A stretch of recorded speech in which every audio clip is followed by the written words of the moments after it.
I'm trying to think. Well, obviously it's Christmas. we're here tonight to celebrate. Hang on a second. Guys! Mom has the floor. Okay, Mom, go. We're here tonight to celebrate the life of my sister Roxanne, who's actually, her birthday is today. And if she wouldn't have got promoted, she would be 63. And I really miss her. We grew real close the last couple of years of her life, and we talked every day, 2 or 3 times a day. And if I was too busy and didn't call her that day, then she'd call me or she'd bawl me out the next time, or leave me 14 messages. But I can't tell you how much I miss her. She's a big part of my life. And with Dan gone and her gone, it's just hard to have somebody that you feel like you can just talk to when you need to. But anyway, this is the picture of Roxanne, one of the best pictures I've ever seen of her and me, and I wish it was a better picture of me, but it's very good of her. And this is her ashes, so she's here today with us. And I think we should toast Roxanne, and maybe anybody who wants to talk about stories of Roxanne. I know Miranda and Stephanie have some. Then I think that would be really nice to tell us some stories. She would just love it. Yeah, but you wouldn't. No, I think we should. So I'll start. Okay, let's toast first. Ready? Okay. Great. To Roxanne. Have a wonderful time in heaven until I get there, Roxanne. Everybody. Tell Jesus bye. Here's yours. I took it. Thanks. I had to do something. Haley, can you hand me my Well, I missed the toast. The cork? You need toast I again? put the gum on it. Well, yeah, because I lost my cup, but I didn't know it was stolen. Well, listen, you're like a gangster. Thanks, Lauren, for bringing that Straight out of the bottle. great. I ain't gangster no more. I'm retired. Well, Johnny had some the other day, Moscato. And I don't, not a big wine drinker, but I tasted it. Am I missing out? I kind of liked it. But I don't need any extra things that can make AFib come back. I don't need that. But anyway, Stephanie, did you want to say something? I'm just going to tell a story. I think it's nice to have memories. The one memory I have of Roxanne is, when we were little, we would go spend the night with her, and she listened. Remember, she had this hatchback car, and she listened to country music, which I hated. It was like KF, something, something. You had gotten till Barry. I did. And she would always want us to call her Aunt Roxanne. I don't know if you guys remember this, but she'd always correct us if we called her Roxanne. She's like, call me Aunt Roxanne, because she really wanted that title. So I always struggled with that because I forget, right? But then as I got older, I'd call her Aunt Roxanne. By then, she was old enough to not want to be called Aunt Roxanne. Oh, I didn't know that. Because then it aged her, right? So I would call her Aunt Roxanne, and when I had my own kids or whatever, and she would be like, just call me Roxanne. When before it was like, call me Aunt Roxanne. And it was like, just call me Roxanne. Don't call me your aunt. Oh, her friends called her Roxy. Right, I know, but She's actually like Aunt Roxy. right.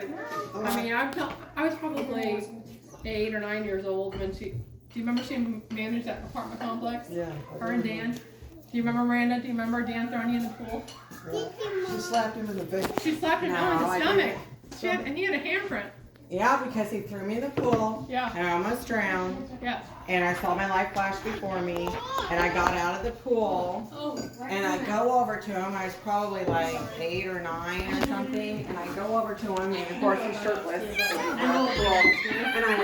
And he was like, oh, yeah, you okay? Are you mad? Make you mad? And I went,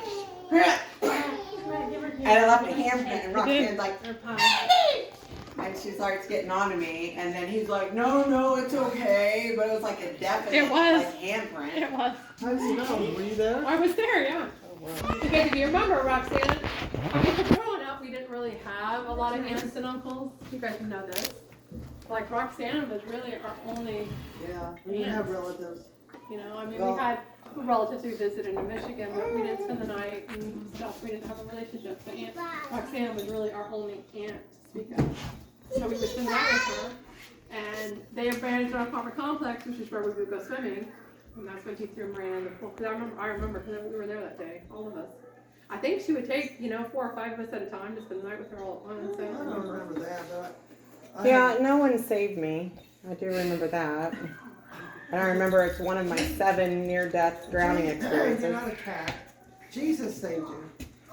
I got a story to tell about Nathan and And Roxanne. Andy was there, and he didn't save me. You're right. Okay, You saved me from when drowning. Nathan was 11 months old, Dan wanted to take a motorcycle trip to the Blue Ridge Mountains.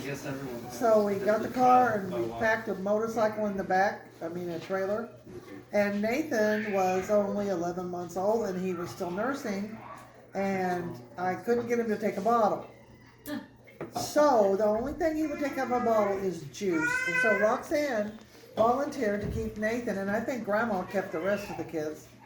I can't remember for sure. I think they traded back and forth. But anyway, we were gone a week, and I kept calling to see how Nathan was doing because I knew that he wouldn't fuck a bottle, and I didn't even eat him or nothing. And Rox mixed half the juice and half the formula or milk or whatever it was in the bottle, and of course then it all curdled and looked gross. And that's how she nourished him while we were gone. He had to drink half juice, half milk, curdled. That's the origin of my milk allergy. It makes so much sense now. And when we came back, I couldn't wait to get him because I was really hoping I could continue nursing, So I got it, and he wouldn't come to me. And he turns to Roxanne and says, "Mommy," and that just warmed her heart for the rest of her life because Nathan wouldn't come to me for a few minutes. How long were you guys snatch gone? him? A week. Sammy, can you The see Blue Mommy? Ridge I'm like, Mountains. oh, no, you're coming here. Yeah, Miranda. No, I should have given you. I Like, should go, have. go, go, Mommy. Yeah, I love you too, Miranda. So, Miranda, now it's your turn.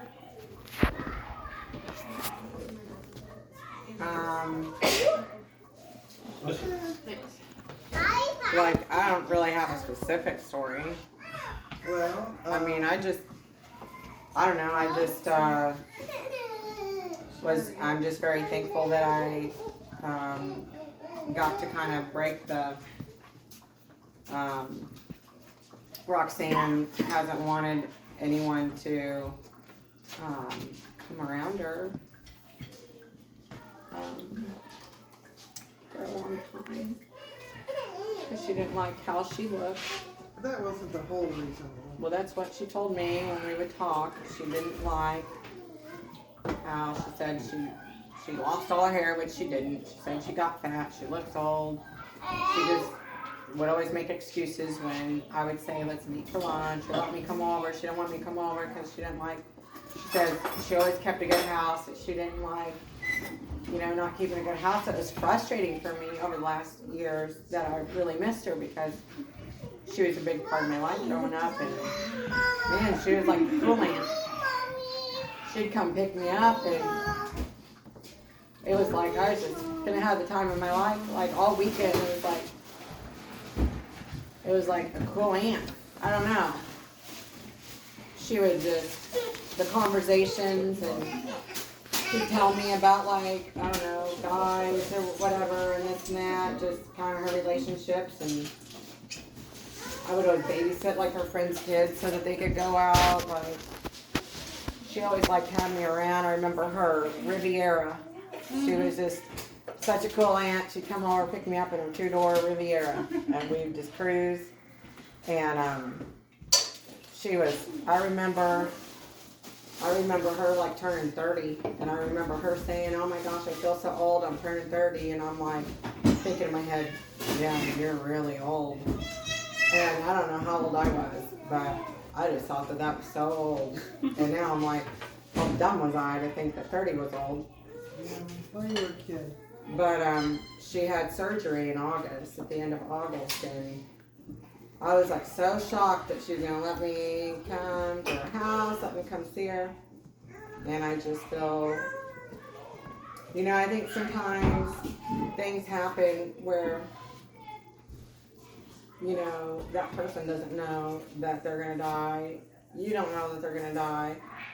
But maybe God allows like closure, you know, and stuff to happen.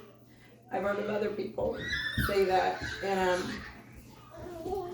I just feel like that's what it was, because it's kind of like, you know, we rekindled our relationship, you know, a lot, and I could sit around her house after surgery, and, you know, she was always so polite about me taking care of her. Mandy, I hate to ask you, but will you do this for me? And she was just so easy to take care of. But we would still sit there and reminisce. She would talk about old times, which what I loved about Grandma.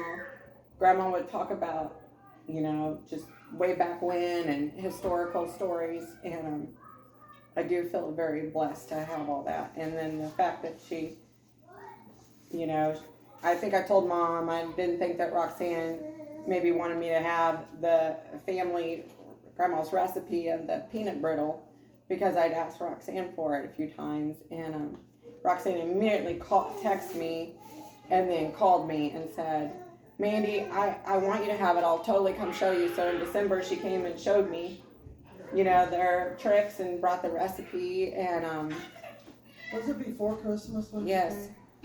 And I mean, that was like huge, because I'd been asking for it literally like 3 or 4 times in like the last like 5 years. I had mentioned it and asked it, and then all of a sudden she's doing it, and then like literally 3 weeks later she's gone. It's just weird. It's just kind of weird. And I just did a 23andMe literally 9 days before she passed. We sat right here and did the 23andMe, and I put it in the mail. Hers? Yeah. Yeah. I think it's, and I The think, results aren't even in yet. and I think it's important because we all can learn, you know, a lesson.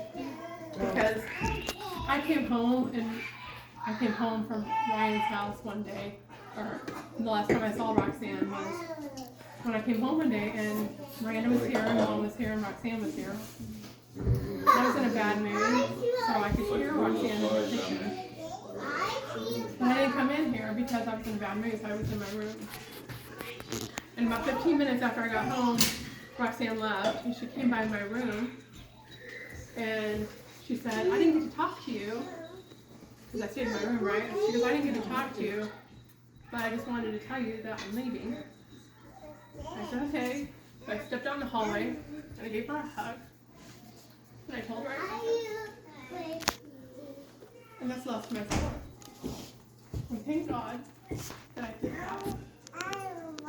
Well, And I wish, looking back, that I would have come back here and visited with her for that 15 minutes she was here. and she been Because here that all was the day. last time I saw her. That's the last time I'll ever talk to her. Were But you- at least I hugged her and told her I loved her. Because that's the last interaction we had. So the moral of the story, I think, is life is short. We don't know how long we have. So we need to make sure that the interactions that we have with each other are positive. And we spend too much time with families, as family members feuding and fighting and over stupid stuff. Because in the end, nothing else matters but the relationships that we have with each Yeah, because after you go, it's too late to make up. other. Well, you'll just have to, I want to make a better effort of telling everybody like how I feel, and I really wanted to write something out that I had been sidetracked with getting really sick and stuff, but you know, if something happens to me before I write it out, you guys will have to find out in heaven what I think about you. So make sure you come to heaven so you can hear what I was going to tell you when I should have honored. That's a good one. Everybody gets saved today. Is anyone here not saved? Raise your hand. Ethan told Colton a while ago. Sam raised his hand. Maybe you're just adjusting. Like, Don't let me in. what did Ethan say?